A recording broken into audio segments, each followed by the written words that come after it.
Hello, everyone, and welcome back to English with Adam. I'm Adam. And I'm Veronica. We are so happy you're tuning in today. So, Veronica, let me ask you something.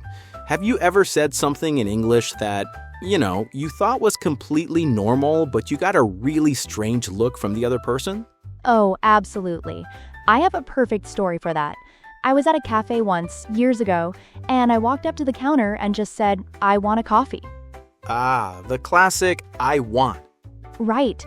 The barista just stared at me for a second. He gave me the coffee, but it felt so tense. I knew I'd said something wrong, but I didn't know what. That is the perfect example for our topic today.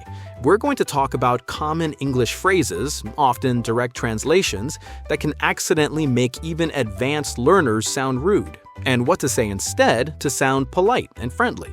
Okay, so let's start with my mistake. I want a coffee. What's so wrong with that?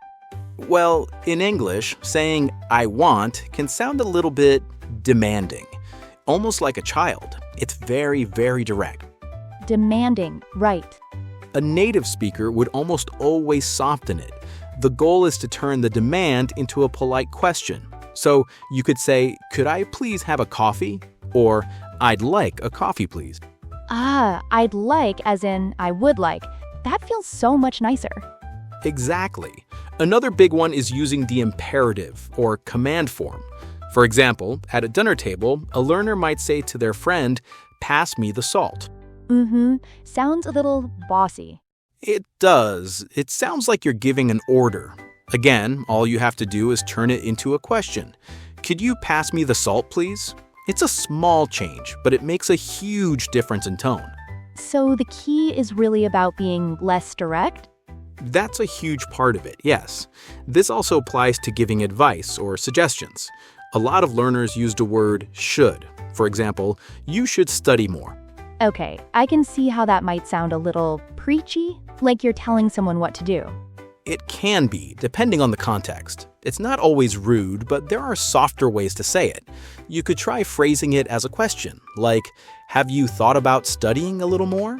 Oh, that's good. It invites them into a conversation about it. Exactly. Or you can use words like maybe or perhaps. For example, maybe you could try reviewing your notes one more time. It makes it sound like a gentle suggestion, not a command. That makes a lot of sense. It sounds more collaborative. All right, the last one, and this is a big one, especially in work or academic settings: disagreeing.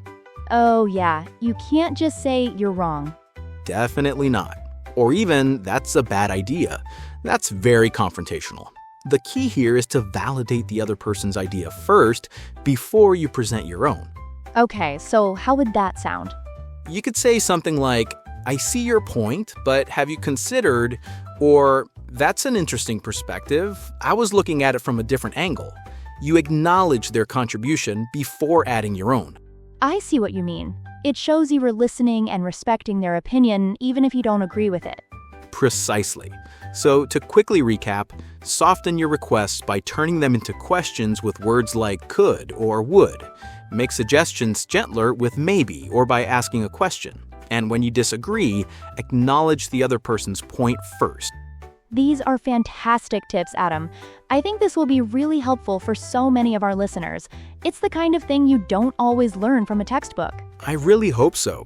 And if you, our listener, found this episode helpful, we would really appreciate it if you liked and subscribed. And for your comment this week, tell us about a time that you accidentally said something a bit rude in English.